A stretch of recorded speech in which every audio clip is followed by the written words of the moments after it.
Bueno, buenas tardes, bienvenidos al Museo Canario. Estamos en una sesión más de nuestro ciclo de conferencias La materialidad de la memoria, en la que hacemos un repaso por la actualidad arqueológica por cada una de las Islas Canarias.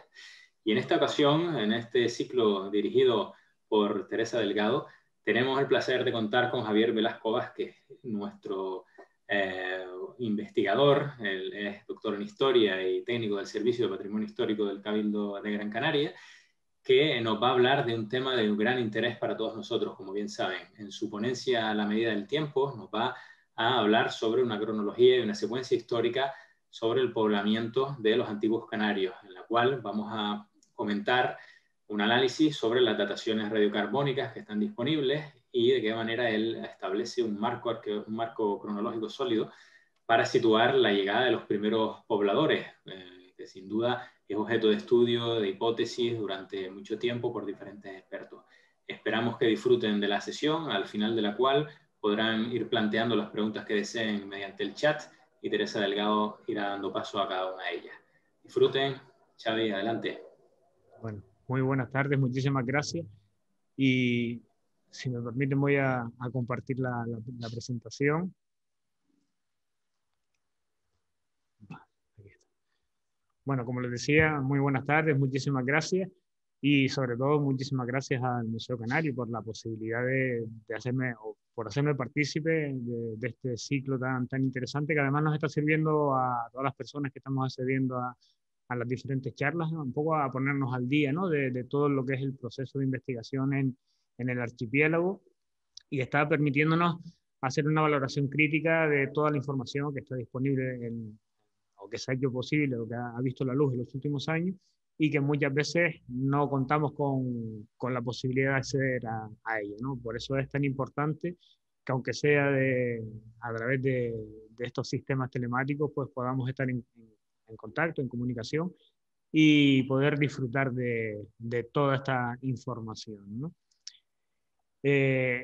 Y siguiendo un poco con los agradecimientos, me gusta empezar también mostrando mi agradecimiento a las personas con las que comparto trabajo, ¿no? En la mayor parte de las ocasiones, el trabajo arqueológico es un trabajo compartido en el que son copartícipes diferentes personas que son fundamentalmente, en este caso, Verónica Alberto y Teresa Delgado. Fíjense, desde el 2015 que nos embarcamos en un proyecto inicial del estudio de la colección de momias del Museo Canario. Desde 2015 hasta ahora, esta trayectoria investigadora pues se ha ido diversificando, se ha ido enriqueciendo, sobre todo ha ido incorporando a muchas personas al trabajo de investigación, y desde luego ha enriquecido muchísimo el panorama que teníamos en el periodo prehispánico de Gran Canaria. Y de hecho, esta conferencia esta charla que hoy comparto con ustedes, es precisamente el resultado de este trabajo, el resultado además del esfuerzo que está haciendo el Museo Canario para obtener series de dataciones radiocarbónicas cada vez más cuantiosas, en lo que nos ha permitido dar un salto cualitativo en la forma de entender el pasado. Y por eso, como les decía, mi agradecimiento a todo el equipo, pero fundamentalmente a las dos, a Verónica y a Tere, que son las dos personas con las que comparto buena parte del trabajo, ¿no? Vayan en descarga también, que las ideas que aquí se van a proponer, muchas de ellas aún en discusión, como veremos, y sobre todo que se van a plantear como interrogantes, son el resultado de conversaciones, intercambios de pareceres, y muchas veces de las ideas de ellas, de las que yo me he ido apropiando progresivamente, ¿no? Espero que sepan disculparme. Fíjense, las preguntas que tienen en la imagen: quiénes, desde dónde, por qué, y sobre todo cuándo, constituyen ese grupo de preguntas que nos hemos planteado pues prácticamente desde el inicio de la investigación científica sobre el pasado prehispánico del archipiélago. De hecho, muchas de estas preguntas las heredamos precisamente de la etapa precientífica, e incluso algunas de las fuentes narrativas que hacen alusión a los primeros pobladores de las islas se plantean esos mismos interrogantes, ¿no? ¿Quiénes eran los antiguos habitantes de las islas, o los antiguos habitantes de Gran Canaria? ¿Cuál fue su origen? ¿Por qué llegaron a las islas? ¿Cómo lo hicieron? Y sobre todo, ¿cuándo? Porque desde luego no les engaño, no les digo nada nuevo cuando nos planteamos que el tiempo constituye uno de los elementos centrales en la elaboración de cualquier discurso histórico, en la elaboración de cualquier discurso que nos planteamos desde el presente. Todas las personas tenemos un tiempo pasado, al que mirarnos, al que remitirnos para situarnos en una coyuntura mucho más amplia que no se puede limitar nunca al momento fijo en el que estamos, ¿no? Por lo tanto, la proyección temporal constituye un elemento central en cualquier discurso personal, pero sobre todo en cualquier discurso histórico.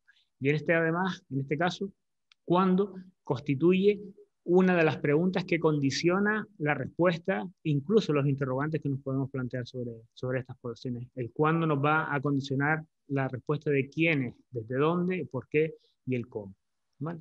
En la actualidad, yo creo que no hay duda, estoy convencido de que no hay ninguna duda en plantearnos quiénes vinieron y desde dónde vinieron. ¿No? Las poblaciones africanas que llegan a Canarias es un hecho que está perfectamente avalado por diferentes fuentes, o sea que de eso no vamos a discutir.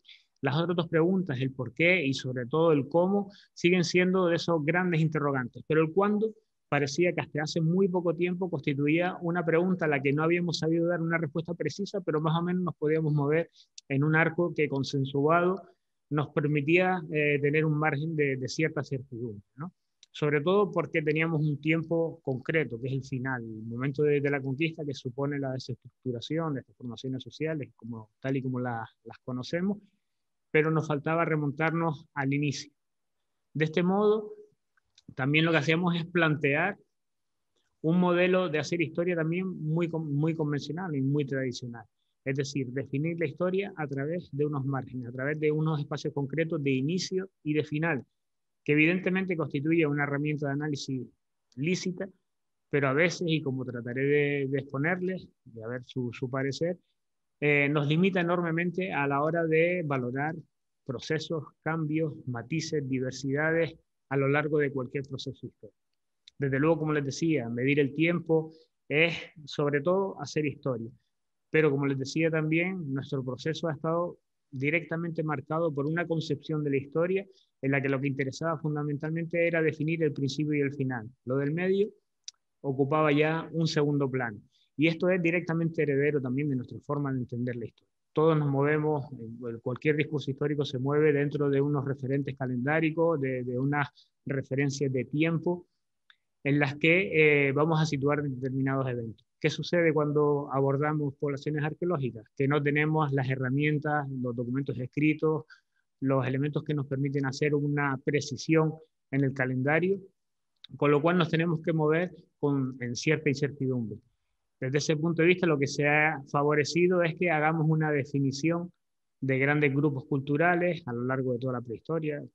Piensen, si no, por ejemplo, en esos conceptos que se han utilizado durante mucho tiempo, la edad del cobre, la edad del bronce, que lo que hacían es constituir un marco de inicio y de final en el que se desarrollaban una serie de comunidades humanas que presentaban una serie de características particulares. Y esa visión condicionada a un inicio y a un final, pues desde mi punto de vista, al final la postre termina empobreciendo nuestro discurso histórico, ¿no? Nuestra forma de abordar el pasado, porque la forma de valorar el tiempo nos condiciona también cómo abordar ese pasado, ¿no? Y fíjense, Lauren Oliver en un libro que se acaba de traducir al español, que se llama El oscuro abismo del tiempo, memoria y arqueología, dice que el objeto de la arqueología es precisamente determinar las huellas del tiempo en la materialidad social. Es decir, para entendernos, rastrear el tiempo en los objetos arqueológicos, rastrear la memoria en esos objetos arqueológicos, porque toda memoria necesita de un tiempo, de un referente temporal que nos permita situarnos cuándo, desde cuándo, cuándo surgió, cuándo desapareció, cuándo sufrió algún tipo de cambio. Es decir, la memoria constituye un elemento central en el discurso histórico y el tiempo, por lo tanto, constituye también, como les decía, un elemento primordial en la definición de este marco, ¿no? ¿Cómo determinamos el tiempo en arqueología?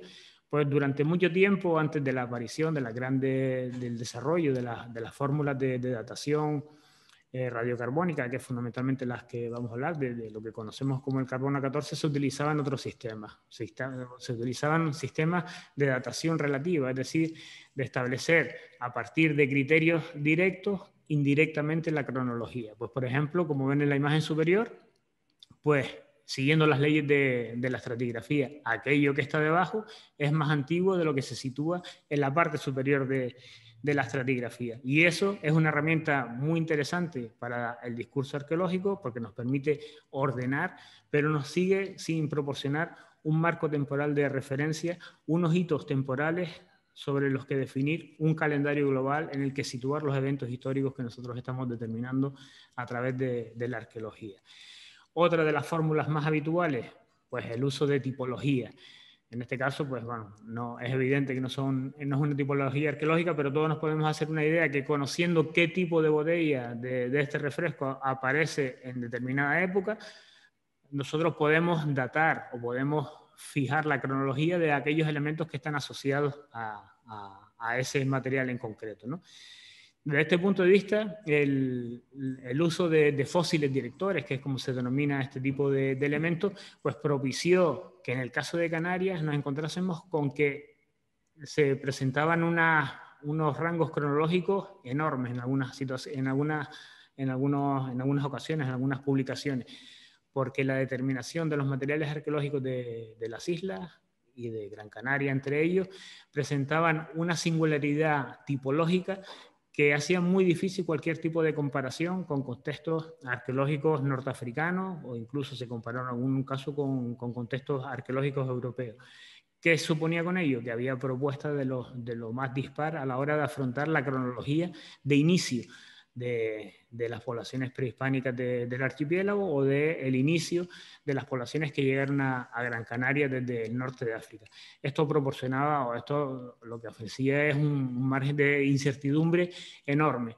Un margen de incertidumbre que se vino a resolver de forma muy significativa a partir de los años 50 del pasado siglo XX, gracias a la aportación del profesor Livy, profesor de la Universidad de Chicago, que propuso la idea de la datación por radiocarbono, el carbono 14, lo que conocemos, a partir de una serie de medidas del carbono 14 en relación al carbono 13 que quedaba en determinados organismos, pues pudo hacer una valoración de la edad que tenían algunos objetos arqueológicos que debían cumplir una serie de requisitos, como veremos, pero fundamentalmente que se trata de materiales orgánicos.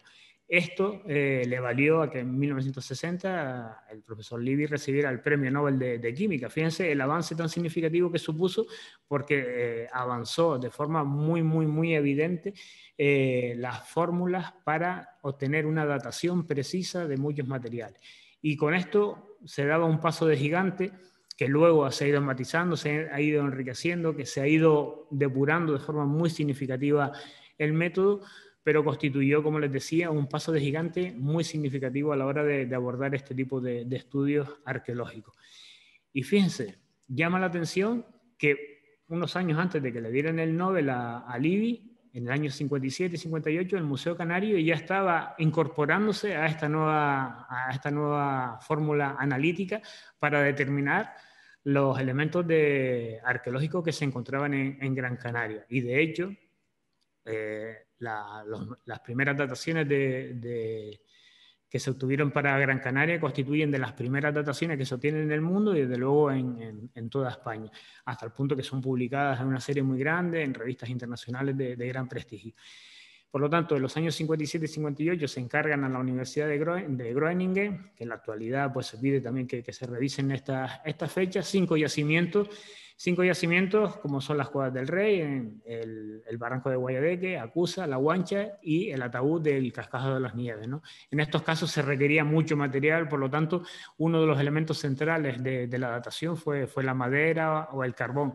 Y fíjense que este es un dato importante por lo que vamos a seguir viendo. Pero fíjense que desde muy temprano, Gran Canaria, o el conjunto del archipiélago, pero sobre todo Gran Canaria, contó con un referente cronológico de primer orden para sentar las bases o para sentar las primeras bases de esa gran pregunta.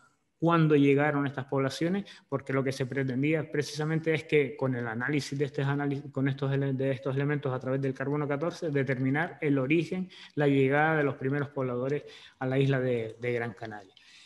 Y desde entonces, desde los años 50, del pasado siglo hasta la actualidad, pues el número de dataciones de carbono 14 se ha incrementado de forma muy sensible. Fíjense, esta es una recopilación que hicimos a principios del año 2019, que ya ha envejecido. La isla de Gran Canaria destaca de forma significativa con un número de fechas que supera los 2 centenares. Fundamentalmente, los últimos 5 años se han incorporado pues casi un centenar de fechas a esta serie, pero el otro día Juan Carlos Marrero nos presentaba en la otra conferencia una nueva serie que todavía está por publicar de 50 dataciones para la isla de La Gomera, ¿no? Con lo cual, cada vez estamos partiendo de una fuente cronológica cada vez más importante desde el punto de vista cuantitativo, que nos va a permitir hacer cada vez discursos más apropiados, más hilados, más afinados de la temporalidad de los antiguos habitantes de las islas. Pero veremos que no es una cosa tan sencilla, porque también depende de nuestra mirada, de cómo valoremos no solamente los resultados que nos proporciona una analítica tan particular como el carbono 14, sino también la lectura histórica que podamos hacer de ese tipo de materiales, ¿no? Fíjense, contamos ya con, como les decía, pues casi con medio millar de fechas de carbono 14, que teniendo en cuenta nuestro territorio y el lapso temporal que ahora proponemos que de ocupación humana de las islas, son muchas. Por lo tanto, es cierto que estamos en un momento muy dulce para hacer este tipo de valoraciones, pero siempre y cuando seamos especialmente críticos a la hora de valorar lo que son las muestras de carbono 14. Porque fíjense, todas esas fechas de carbono 14 nos han servido hasta hace muy, muy poquito tiempo para establecer un concepto de tiempo como marco. Y esto tiene que ver también, como les decía, con una tradición histórico-cultural en la que lo que se pretendía era definir unidades culturales desde el punto de vista arqueológico, en las que el tiempo constituía un elemento añadido a las cualidades de todos esos materiales arqueológicos que se estaban fijando como parte de una cultura arqueológica, como se denominaría. Eso ha cambiado realmente poco, hasta prácticamente, como les decía, hasta hace 5 o 10 años, pero sí que ha sido un condicionante para entender cómo hemos valorado la fecha. Y fíjense, a ver si yo me explico. Lo que se ha planteado es ese marco de inicio y de final a través, por un lado, el final a través del momento de la conquista, y el inicio a partir de una fecha consensuada del mediados del primer milenio antes de Cristo. Fechas de Tenerife y algunas fechas de Gran Canaria, situadas en que las dataciones más antiguas de todo el archipiélago se situarían hasta hace muy poco tiempo, aunque hay algunas fechas un poquito más antiguas, en torno al 500 antes de Cristo, como una fecha, como les digo, consensuada. ¿Qué teníamos con ello? Teníamos ya 2000 años de ocupación de la isla, teníamos un territorio insular, por lo tanto teníamos una isla, un tiempo y una identidad étnica que eran los antiguos canarios. ¿Qué hemos hecho con eso? Pues hemos definido una serie de elementos arqueológicos que datábamos, que situábamos en el tiempo, pero que no nos proporcionaban un marco cronológico de la secuencia social de estas poblaciones a lo largo de todo ese tiempo en este territorio concreto. Lo que hacíamos es establecer un marco de principio y de final, y lo que hacíamos es desarrollamos un concepto étnico, monotético de la cultura. Y me explico, es decir, lo que hacíamos es datar determinados elementos. Si daba antes de 1483 nos quedábamos tranquilos porque era prehispánico. Si daba una fecha del siglo VII, del siglo VIII, del siglo IX, pues un poco pues, nos permitía aventurar que se trataba de una manifestación más o menos antigua, pero no venía a condicionar de ninguna forma el discurso general. Lo que primaba era la definición de un grupo étnico, el antiguo canario, que tenía un desarrollo homogéneo a lo largo de todo este desarrollo temporal, porque se daba en una isla y en un tiempo muy particular. Por lo tanto, lo que hacíamos es construir un marco de referencia, construíamos como un marco sí, muy, muy bonito, muy bien adornado, donde tenían cabida todos esos elementos arqueológicos, pero que estaba ocultando de forma muy significativa la diversidad, los cambios, las continuidades, la riqueza que nos podíamos encontrar en diferentes puntos de vista a la hora de abordar o a la hora de entender el tiempo de estas poblaciones. Para entendernos teníamos muchas fechas, pero sin cronología.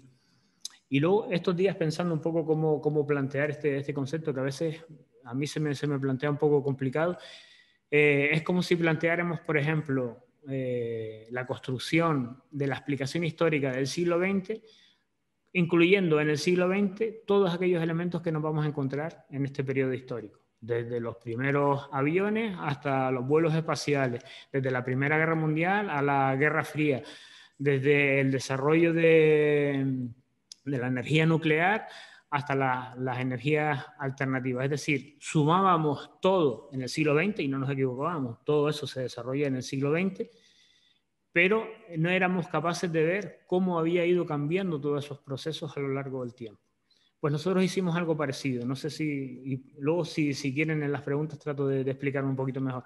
Lo que habíamos hecho es construir al antiguo canario a partir de la inclusión de un tiempo único en una isla única y a través de una unidad étnica o cultural que era también única.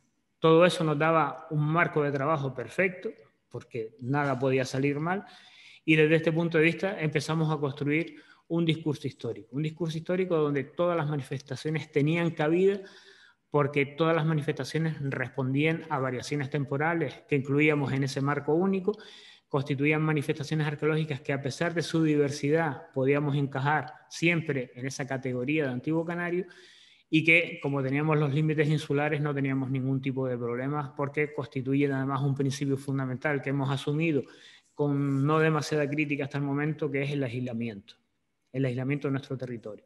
Con lo cual estábamos tranquilos. Y no se crean que yo era ajeno a estas circunstancias. Yo era el primero que defendía esta premisa porque constituía una herramienta de trabajo que nos permitía hacer una primera definición de los valores esenciales que nos ayudaban a definir históricamente a estas poblaciones. Pero nos faltaba algo. Nos faltaba el enriquecimiento de una perspectiva un poquito más rica, un poquito más plural, posiblemente un poquito más cercana a la realidad. Y ocultaba también otra cuestión muy significativa desde el punto de vista de que también se viene planteando para todo el norte de África. Nos planteaba o nos permitía el desarrollo de unos discursos coloniales sobre los antiguos habitantes de Gran Canaria. Al igual que se habla de discursos coloniales en el norte de África, cuando todo lo que es una riqueza cultural de grupos que se desarrollan en un territorio muy grande y en una cronología muy amplia, se incluyen dentro de esa categoría general de bereber o de amazigh, sin entender la riqueza histórica que está detrás de ese concepto. Por lo tanto, ese discurso colonial que nosotros habíamos asumido, yo creo que era el momento de que se fuera cuestionando, ¿no? Pero nunca habíamos cuestionado el carbono 14, las fechas de carbono 14, con independencia de en qué momento se hubieran obtenido, de en qué laboratorio se hubieran obtenido, de la significación arqueológica que tuvieran, eran casi un tema, eran casi una religión, porque iban a misa. Si el carbono 14 te da que esto es del siglo II después de Cristo, esto es del siglo II después de Cristo, sin ningún tipo de duda. Y cuando entramos en creencias en directa vinculación con el mundo de la ciencia, posiblemente, y como es el caso, estamos cayendo en unos errores. En unos errores que en muchos casos responden a no entender, y entre los que me incluyo, como les decía, no entender muy bien cómo funcionaba el carbono 14, sobre qué base se construía una analítica de carbono 14 y qué tipo de resultados nos aporta, ¿no? Y en la actualidad, en los últimos años y en Canarias nos hemos ido incorporando progresivamente a este tipo de discursos, pues se plantea una serie de elementos de control. Es decir, cualquier fecha no vale porque existe una gran diferencia entre los materiales que son objeto de datación por diferentes circunstancias. En Gran Canaria, además, contábamos con un condicionante básico, que es que muchas de las muestras que teníamos procedían del laboratorio de Gaokusin, de una universidad japonesa. en todo el planeta las fechas proporcionadas por este laboratorio, en un intervalo cronológico concreto, que es cuando fueron obtenidas para Canarias, han sido desechadas por completo porque no cumplían unos mínimos requisitos de control de la calidad de las muestras que se iban analizando y de los procedimientos de análisis. Con lo cual, todas las fechas procedentes de ese laboratorio en la actualidad las tenemos que descartar. Y no son pocas, constituyen una parte esencial de nuestro discurso. Pero además, y yo no sé si han tenido alguna vez la oportunidad de escucharlo, se prefiere en la actualidad la analítica de materiales de vida corta frente a materiales de vida larga. Para entendernos, se prefiere datar un higo, se prefiere datar un hueso humano, un hueso de un animal, una piel de una momia, a una madera. Porque las maderas, sobre todo en Canarias, el uso del pino canario está tan extendido que hace que tengamos muchas probabilidades de que cualquier fragmento de carbono de madera sea de esta especie. Cualquier análisis que se desarrolle sobre madera de pino, lo que posiblemente nos está datando es, o imagínense que estamos datando una parte interior del pino. Cuando datamos en la parte interior del pino, estamos datando el duramen, ¿no? La tea, que es un material que ha dejado de intercambiar carbono 14 con la atmósfera desde hace mucho tiempo. Por lo tanto, tenemos que seleccionar qué tipo de muestras. Todo esto se engloba en lo que se denomina la higiene radiométrica, que es mucho más complejo de lo que yo les voy a poder contar hoy, pero que nos obliga a que determinadas muestras tengan que ser desechadas o dejadas en un segundo plano, precisamente porque son poco precisas. Y poco precisas significa que son poco fiables. Y estamos analizando eventos históricos, sobre todo en un contexto como el nuestro, donde el pasar del tiempo constituye un elemento esencial para entender todo ese proceso de análisis histórico. Y fíjense, el desarrollo, por ejemplo, de una muestra de carbono 14 del ataúd del Cascajo de las Nieves, que está aquí expuesto en el Museo Canario, con respecto a los restos humanos que están incluidos en ese ataúd, pues nos da una diferencia de 100, de 200 años.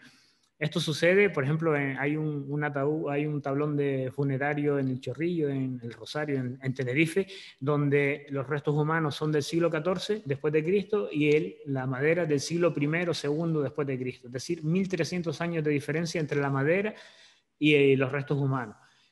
Y no podemos utilizar para lo que es fechar el evento cultural que a nosotros nos interesa, que es el uso de la madera o la práctica funeraria que está detrás del uso de la madera o de esos restos humanos, tenemos que recurrir a aquellos elementos que sean realmente fiables. En este caso, nosotros queremos fechar el evento social que supuso la muerte y el tratamiento funerario de este individuo. No queremos saber cuándo murió el pino que sirvió para la confección del ataúd.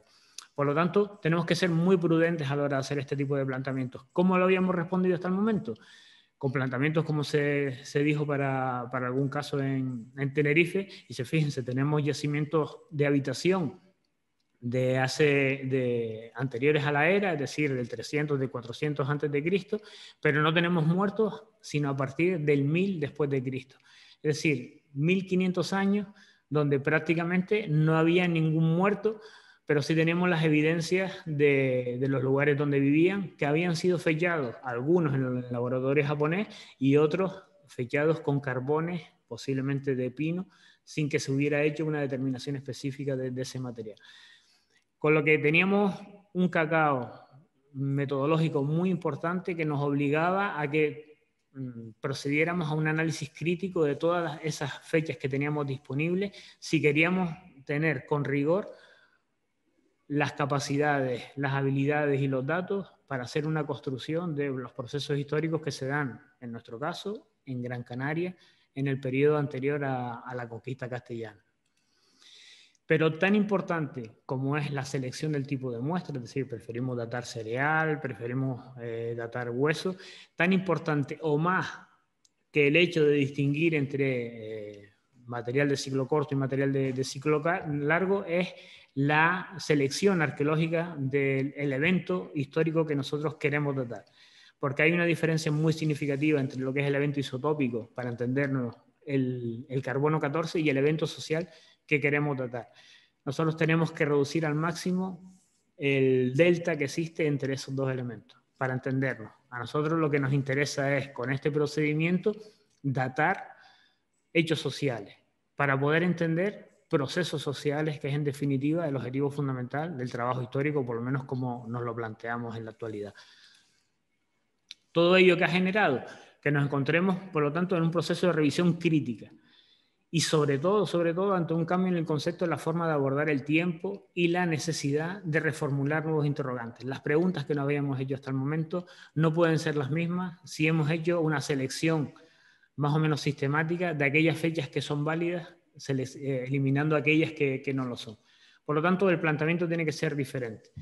Y de ese conjunto de fechas que teníamos para Gran Canaria, hemos tenido que descartar un montón de ellas porque no eran precisas, porque no eran fiables, porque no proporcionaban un marco de referencia adecuado para el desarrollo de un análisis histórico, que es lo que tenemos que hacer nosotros, ¿no? Y aún nos falta ser mucho más críticos con esas evidencias. Hay mucho trabajo por hacer en este sentido, ¿no?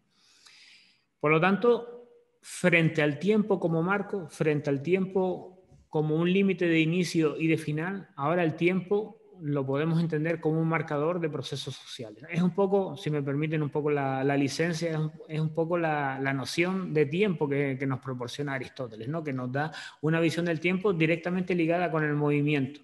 Y el movimiento en nuestro caso pueden ser los procesos sociales, las mutaciones sociales, pero también las continuidades.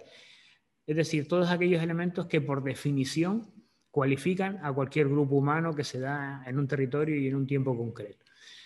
Y el tiempo, por lo tanto, lo tenemos que entender como una cualidad de los procesos sociales y no como una cualidad intrínseca e invariable de cada uno de los objetos arqueológicos que estamos datando. Y tienen en la esquina de la diapositiva pues una imagen sobre la información que nos proporciona normalmente una muestra de carbono 14, que no es más que un convencionalismo de conversión a un marco calendárico, a eso que nosotros decimos siglo II, siglo III, siglo V, siglo VI, de un cálculo de probabilidad. Por lo tanto, el carbono 14 no es un dato exacto, sino es un cálculo estadístico de probabilidad que además nosotros corregimos y convertimos por un convencionalismo general en una fecha calendárica, en un evento calendárico. Y que por lo general no nos va a dar nunca un año, sino que nos proporciona un margen que a veces incluye varias décadas, incluso podemos poder superar el siglo. Es decir, no estamos hablando de fechas concretas, sino de marcos temporales más amplios. Bueno, la revisión de todas las fechas de carbono 14 de la isla de Gran Canaria y en consonancia además con todas las fechas de carbono 14 publicadas hasta el momento en todo el archipiélago, nos ha permitido plantearnos nuevas preguntas, como les decía, o reformular viejas preguntas a la luz de los nuevos datos. Y la primera pregunta, que es con la que empezábamos al principio, es ¿cuándo llegaron? Todas las fechas de carbono 14, realizadas con materiales de ciclo corto, es decir, las que tienen la máxima garantía de fiabilidad y de precisión, nos sitúan la primera colonización efectiva de la isla de Gran Canaria en torno a los siglos III, IV después de Cristo. Es cierto que parte de esta información que les estoy mostrando además tiene un tratamiento estadístico añadido, que es el tratamiento estadístico bayesiano, que nos permite, a partir de la información que tenemos arqueológica, ordenar o reprogramar los cálculos de probabilidad de todas estas fechas. Pero bueno, para entendernos, hay algunas fechas un poquito que nos pueden situar la presencia de gente en Gran Canaria en el siglo II, III después de Cristo, pero el establecimiento definitivo de población en la isla de Gran Canaria hasta el momento no se puede remontar más allá del siglo III después de Cristo. Es decir, ese convencionalismo del 500 a.C. desaparece para encontrarnos en un momento mucho más reciente. Y esto cambia completamente la perspectiva. ¿Se acuerdan que les decía que esa pregunta del cuándo llegaron también condiciona el por qué y por qué medios o a través de qué medios? Pues es el momento también de empezar a replantearnos. Ya no entran en esta ecuación, por ejemplo, algunas poblaciones navegantes del Mediterráneo, sino que ya nos tenemos que situar en otro panorama. Esto que les cuento de todas formas puede cambiar. ¿vale? Porque pueden seguir, y de hecho se van a seguir incorporando fechas de carbono 14 a esta analítica, pero en general es un panorama además que curiosamente podemos hacer extensible al conjunto del archipiélago.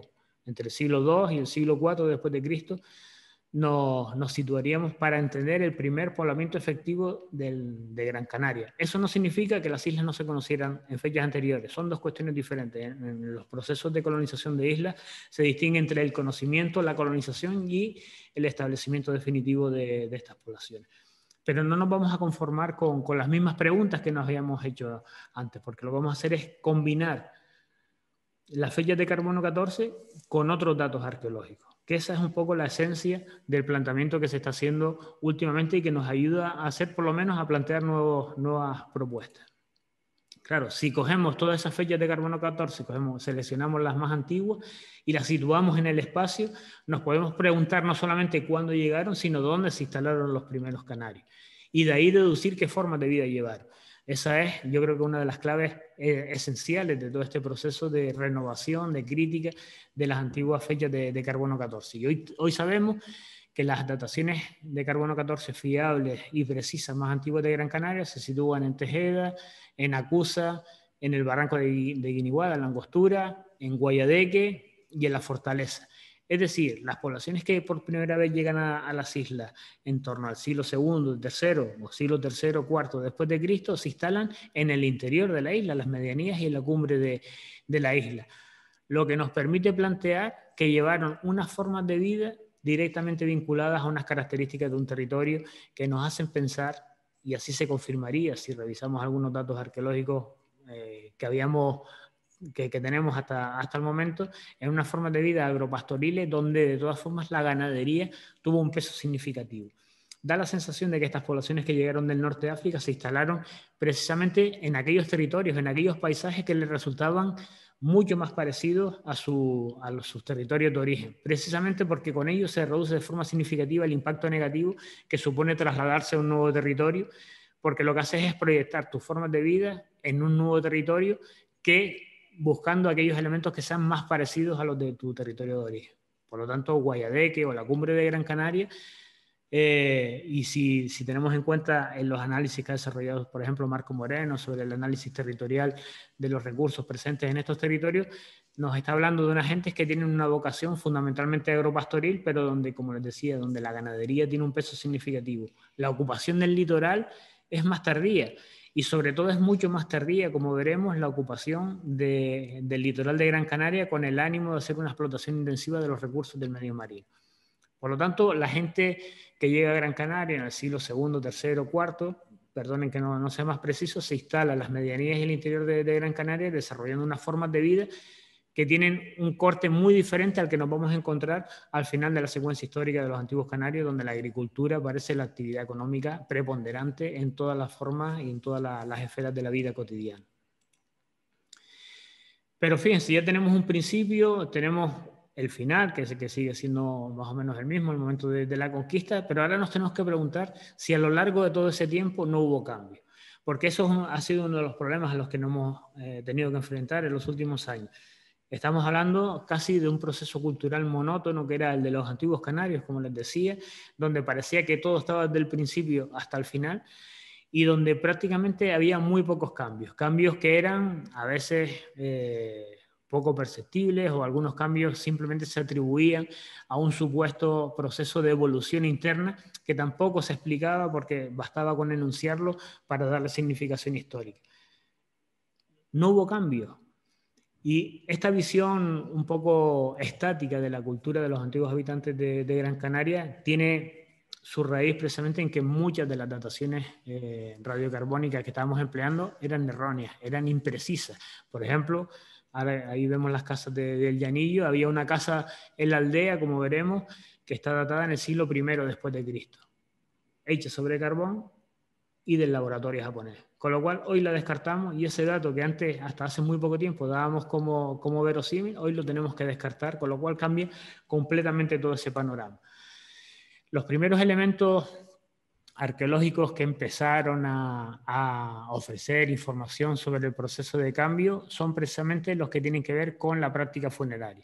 y voy a ir muy deprisa porque además en otras charlas que están previstas pues se va a desarrollar este tema con mayor profundidad, pero los trabajos de Teresa Delgado y de Verónica Alberto pues impulsaron el análisis de todas estas dataciones, de todas estas manifestaciones arqueológicas, y nos dimos cuenta que, por ejemplo, los cementerios de cistas y de fosas, y esto además ya lo han presentado, se presentó una estupenda charla aquí en el Museo Canario, todo lo que son la tipología de cementerios, de fosas y de cistas. Pensemos, por ejemplo, en los Caserones, en la Aldea, en Lomo Caserones, en La Guancha, en Maspalomas, en Juan Primo, es decir, todos esos yacimientos de fosas y de cistas son todos posteriores al siglo XI. Es decir, solamente los podemos situar en los últimos 500 años de la secuencia histórica de Gran Canaria. Fíjense, los más antiguos, que son los de las Crucitas, un yacimiento recientemente excavado en Agüimes, son posiblemente los más antiguos y se remontarían a los primeros siglos del primer milenio después de Cristo, es decir, a partir del año 1000 para entendernos, pero fundamentalmente es a partir del 1200, a partir de los inicios del siglo XIII, cuando nos encontremos con un auge significativo de este tipo de cementerio. Antes no hay ningún otro cementerio de fosas y de cistas en Gran Canaria. Y esto es algo que tiene que hacernos pensar cómo una manifestación arqueológica se concentra de forma tan significativa, única y exclusivamente en los últimos 400 años o los últimos 500 años de secuencia histórica de los antiguos canarios. No hay antecedentes, no hay precedentes. Con lo que el panorama ahora empieza a cambiar, porque hemos conseguido situar en el tiempo una manifestación arqueológica muy singular que tiene además un patrón territorial muy específico. Pero vamos a avanzar en otras evidencias arqueológicas. Bueno, aquí tienen una imagen, porque voy un poquito mal de tiempo, pero fíjense, en azul en esta gráfica, es una gráfica de actividad, se situaría el desarrollo de las fosas y cistas, y fíjense que aparecen a finales del siglo X, a principios del siglo XI, y alcanzan su máximo a partir del siglo XIII, para luego decaer muy posiblemente en directa vinculación con el proceso final de esta sociedad prehispánica, ¿no? Pero tenemos otros marcadores arqueológicos que también están siendo objeto de trabajo, como por ejemplo la violencia letal. Y si sabemos hoy, por el análisis de gran cantidad de restos humanos de Gran Canaria, que nos encontramos con que la violencia es un elemento estructural prácticamente de esta sociedad, la violencia letal no lo es tanto. Pero si hacemos una combinación de qué individuos tienen violencia letal y cuándo están situados cronológicamente, vemos que existen dos picos significativos. Uno a partir del siglo VIII, que este no lo voy a tratar ahora porque habrá tiempo de discutir, pero de nuevo, a partir del siglo XI nos encontramos con un pico mucho menos significativo que el anterior, pero que se mantiene estable a lo largo de un tiempo y justo decae a partir del siglo XIII. Es decir, tenemos, y no sabemos si es casualidad, pero podemos ir hilando un poco los datos, a partir del siglo XI, el despegue de un evento directamente vinculado a unos procesos donde se intensifica la violencia, que se mantiene estable durante un tiempo, y justo coincidiendo con el máximo de los cementerios, de fosas y de cistas, decae este tipo de práctica. Es decir, se consolida una práctica y se reduce otra. Se trata de un elemento que nos tiene que llamar la atención. Fíjense, quizás nos encontramos ahora con una de las manifestaciones arqueológicas más significativas de cuantas podemos ver, y una de las pocas para la que los trabajos, por ejemplo, de Jacob Morales, ahora Pedro Enríquez y Amelia Rodríguez, ya habían advertido que este tipo de manifestaciones arqueológicas, que son los graneros colectivos, no los lugares de almacenamiento de granos, sino los graneros colectivos que son concebidos, habilitados, diseñados para tener como principal característica su fácil defensa y permitir un almacenamiento significativo de productos, no aparecen con anterior al siglo XI, al mismo marco temporal, es decir, ese año 1000 para entendernos, ese cambio hacia el segundo milenio después de Cristo. Fosas y cistas aparecen a partir del año 1000, a partir del siglo XI. Un episodio de violencia mortal significativa o de violencia letal significativa que aparece en este mismo momento este tipo de graneros aparece también en este momento. Y lo más significativo es que tanto ni en los cementerios de fosas y de cistas, ni en este tipo de manifestaciones, tenemos elementos previos que sean iguales, ¿vale? Veremos que puede haber matices en todo este tipo de contenido. Pero ¿qué pasa, por ejemplo, con las casas? Sabemos que en la mayor parte de los yacimientos de Gran Canaria existe una asociación directa entre cementerios de fosas y cistas y asentamientos de casas. Es cierto, y ustedes me lo pueden criticar, que estamos haciendo una valoración tipológica muy esencial, pero veremos que esta valoración tipológica lleva detrás una serie de características culturales mucho más significativas que nos permiten hacer este tipo de planteamiento. Las casas que todos conocemos, casas cruciformes, casas de piedra seca o casas como las de la Cueva Pintada, como las que están viendo ahí de la Cañada de los Gatos, el Barranquillo de los Moros que tienen la imagen inferior, la Guancha, el Agujero, Tufia. ¿Qué nos están proporcionando? ¿Qué fecha nos están proporcionando? Fíjense, en la imagen que tienen a la izquierda tienen un despliegue de unas 80 fechas de carbono 14. Solamente las que están en rojo, no sé si las ven en la parte inferior de la imagen, solamente esas que están en rojo están realizadas sobre material de ciclo corto, es decir, fiable y que nos da unas garantías de precisión que nos permite desarrollar un análisis histórico bien contrastado. El resto de las fechas las tenemos que mantener en cuarentena, porque o bien están hechos sobre madera sin determinar, o bien están hechos en unos laboratorios donde no se cumplían las condiciones exigidas en la actualidad para este tipo de análisis. Todas las fechas que están en rojo se sitúan, que son unas 25 aproximadamente, y las vamos a ver en esta imagen, se sitúan a partir precisamente de esa fecha clave, que no es una fecha, pero que sí la vamos a utilizar nosotros como referente temporal para hacer esta propuesta. Las situamos a partir, única y exclusivamente, a partir del año 1000, a partir del primer milenio o de los inicios del segundo milenio después de Cristo en Gran Canaria. No hay casas antes, por lo menos que conozcamos en la actualidad. Ustedes pueden decir, oye, hay algunas fechas, por ejemplo, en la Cueva Pintada, que están hechas, que nos sitúan algunas de las construcciones del siglo 7 y 8, pero están hechas sobre carbón no determinado. Y el propio equipo de la Cueva Pintada pues reconoce que hay que revisar todo ese material para ver si nos encontramos ante fechas que en la actualidad no se pueden considerar las más adecuadas para desarrollar un análisis histórico. Las 25 fechas que tenemos, insisto, no son representativas de la realidad, pero eso sí es muy significativo el patrón de comportamiento que tienen, es que las podemos situar nunca más allá del año 1000. Y fundamentalmente se van a encontrar un proceso mucho más intenso a partir del siglo XIII, a partir del 1200, para entenderlo. Casas, graneros, fosas y cistas, episodios de violencia que se dan a partir de un proceso muy particular. ¿Y qué pasa con otro tipo de materiales? Otro tipo de materiales que todavía están pendientes de desarrollar su estudio, pero parece que de forma sistemática.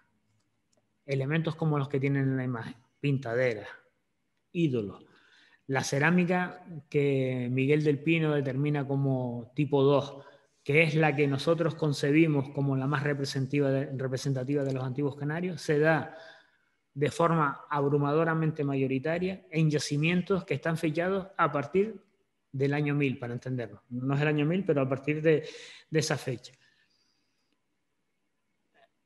Proceden tanto de contextos domésticos en casas como algunos en cuevas artificiales, aunque las cuevas artificiales todavía nos queda mucho para avanzar para ver qué cronologías tienen. Desde este punto de vista, da la sensación de que buena parte de los elementos que hemos cualificado como característicos de los antiguos canarios, única y exclusivamente se dan en esta secuencia histórica en los últimos 500 años.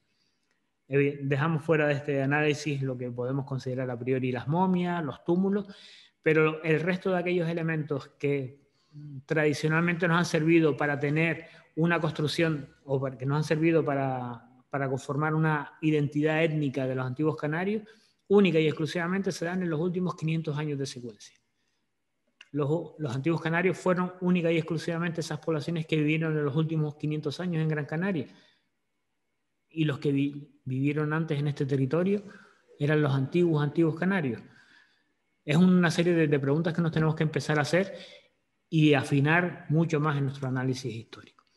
Pero además, como nos decía, más allá de la cuestión tipológica, lo que nos encontramos es que todos estos elementos se presentan territorialmente de forma muy diferente a la que habíamos visto para el inicio del poblamiento.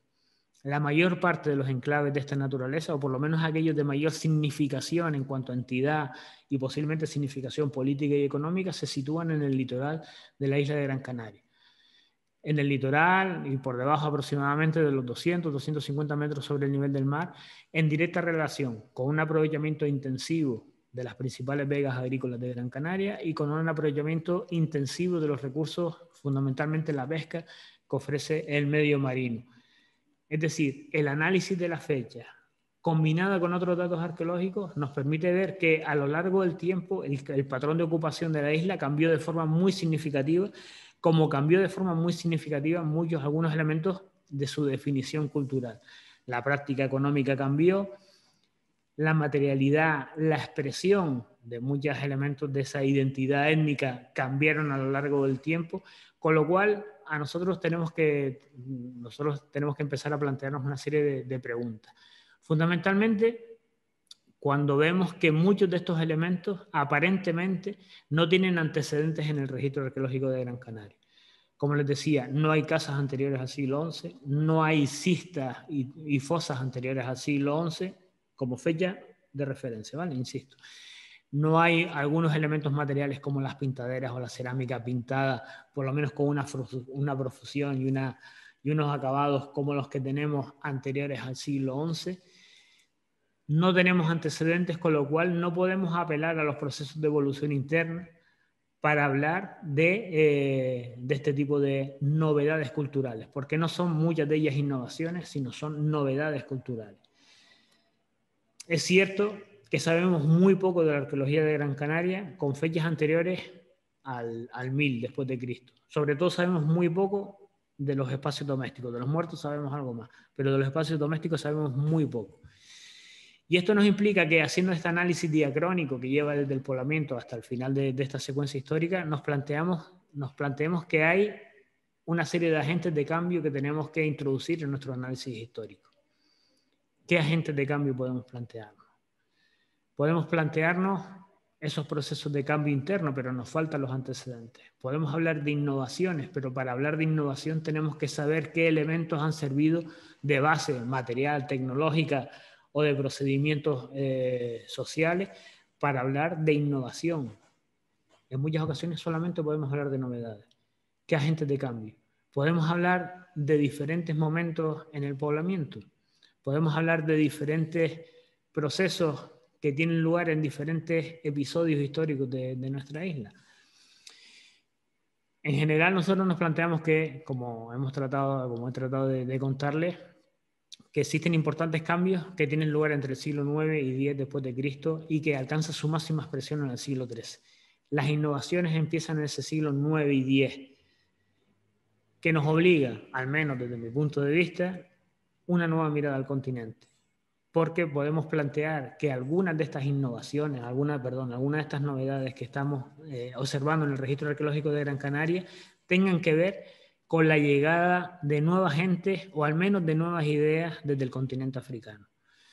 Y esto también nos obliga también a replantearnos cómo hemos mirado al continente africano hasta la actualidad. El continente africano lo hemos tenido como referente de origen, pero como a partir de la llegada de los primeros pobladores al archipiélago o a Gran Canaria, dejamos de mirar al norte de África. Y quizás podemos pensar que a lo largo de todo este proceso histórico pueden estar llegando personas con ideas, con innovaciones culturales, con nuevas tradiciones o con nuevas fórmulas de relaciones sociales, económicas y políticas que se instalan en Gran Canaria, al menos en Gran Canaria, y que nos ayudan a entender toda esta serie de novedades arqueológicas que hoy podemos situar dentro de un tiempo concreto gracias al análisis crítico del carbono 14.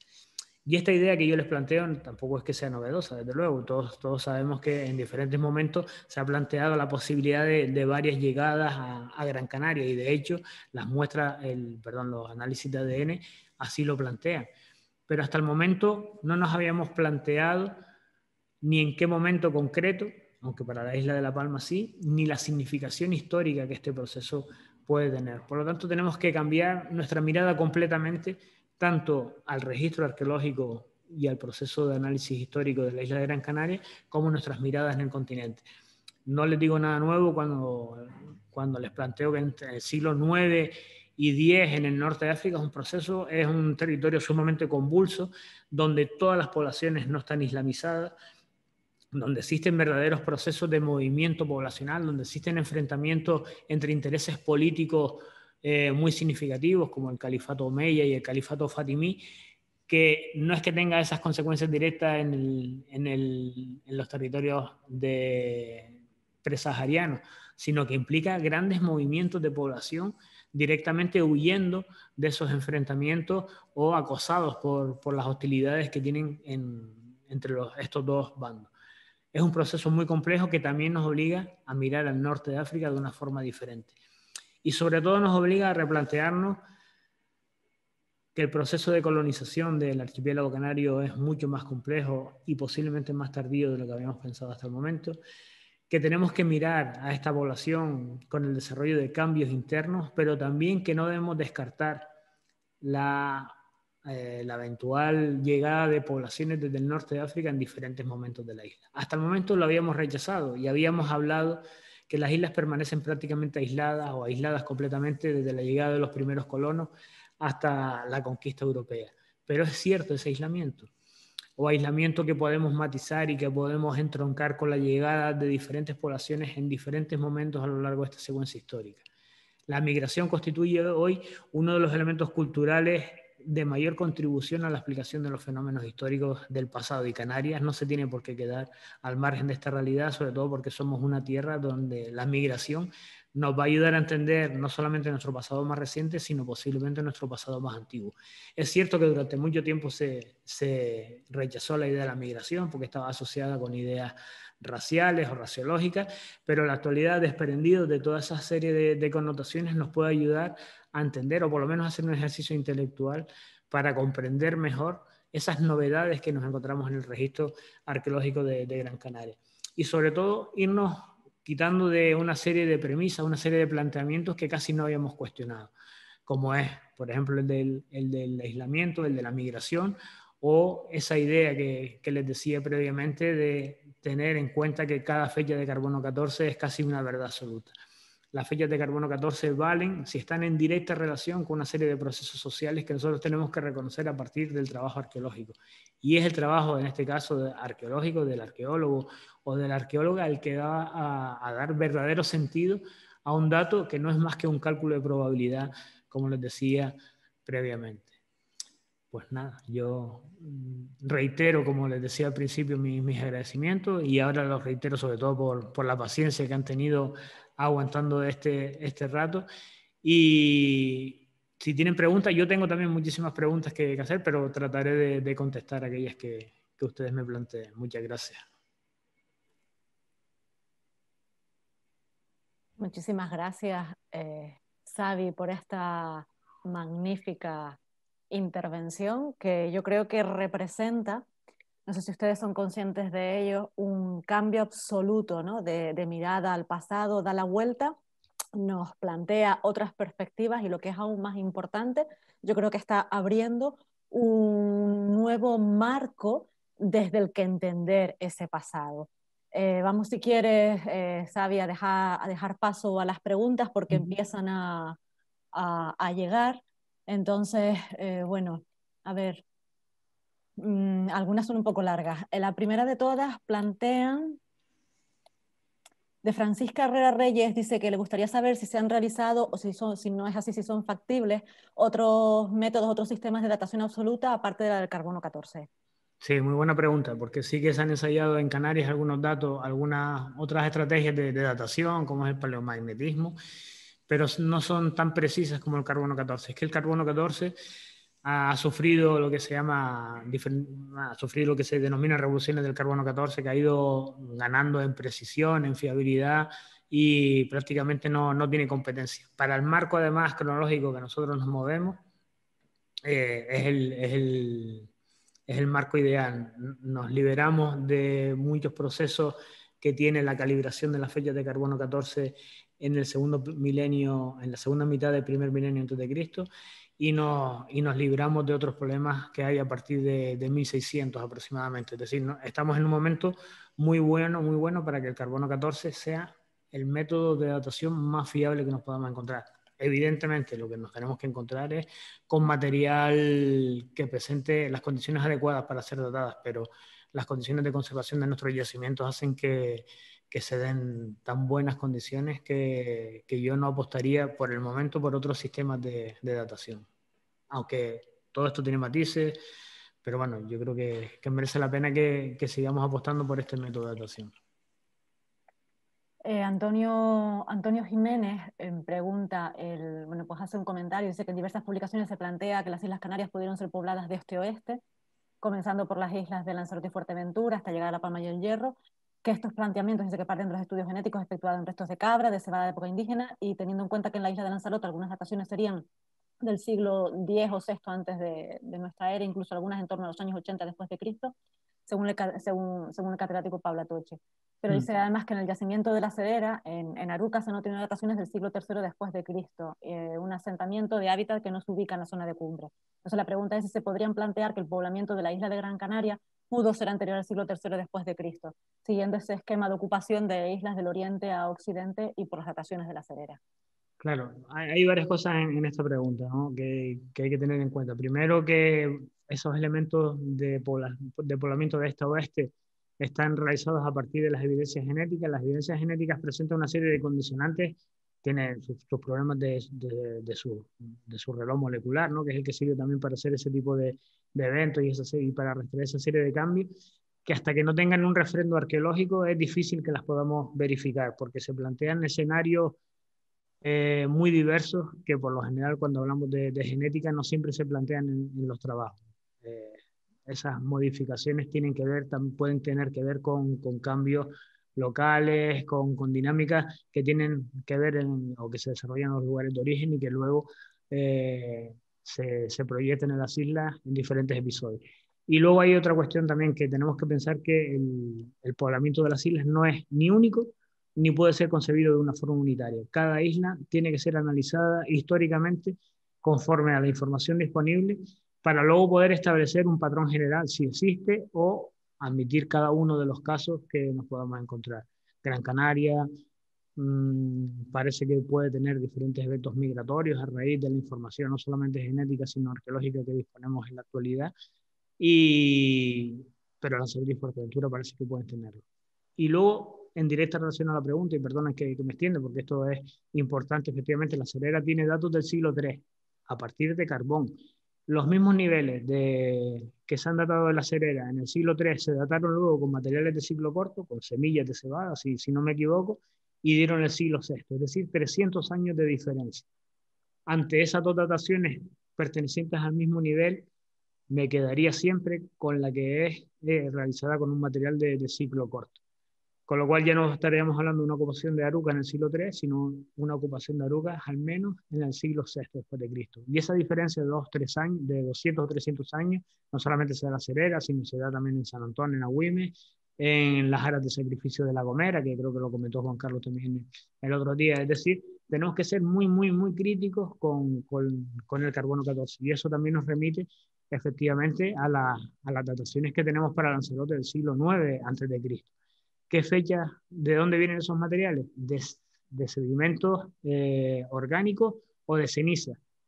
Y para entendernos, el carbono 14 nos lo va a dar el laboratorio con la cantidad que existe en la muestra que nosotros les mandamos. Pero si en una muestra de ceniza le mandamos restos de carbono, restos de concha, que no hemos hablado, que tienen otros problemas de carbono 14 muy significativos, es como si cogiéramos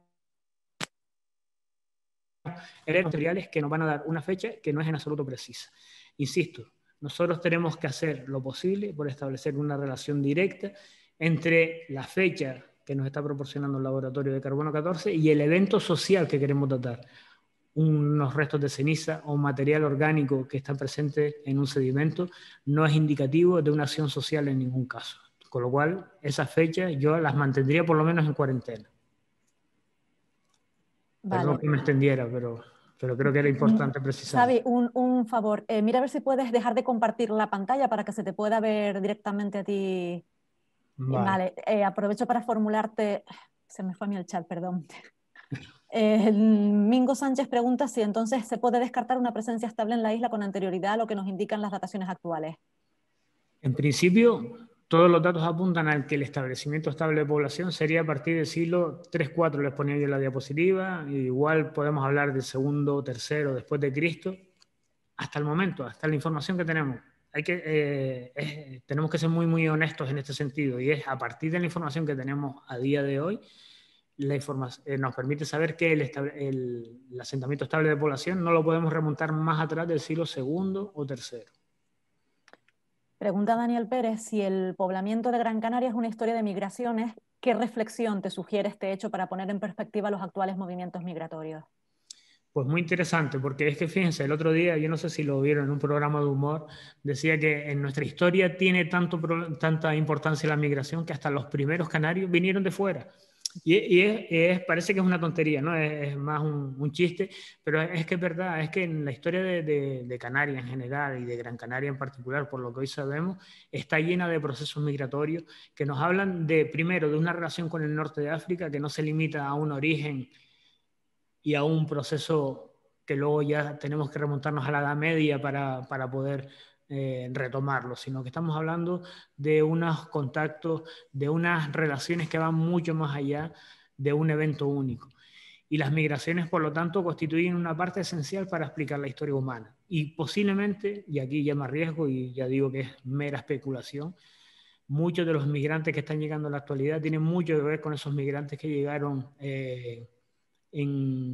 a lo largo de la historia, quizás en el siglo VIII, quizás en el siglo XI, porque fundamentalmente llegaron aquí, seguro, quiero pensar yo, con la esperanza de una vida mejor y quizás huyendo de enfrentamientos bélicos en el norte de África que les arrastraron a dejar su hogar de forma obligatoria, trasladando todas sus formas de vida a este nuevo territorio.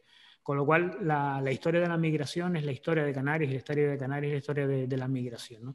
Y a veces nos habíamos olvidado de esta cuestión, y yo creo que es importante que a partir de la información arqueológica que hoy tenemos la retomemos. Pregunta Juan Manuel Caballero, una pregunta también muy interesante, dice si se podría plantear, por tanto, que pudieran coexistir varios grupos étnicos en la isla en algún periodo temporal antes de la conquista. Claro, esa es la pregunta que nos hace polvo a todos, ¿no? Porque es que si planteamos eventos migratorios, tenemos que empezar a plantearnos qué sucede en ese encuentro entre la población que llega y la población local.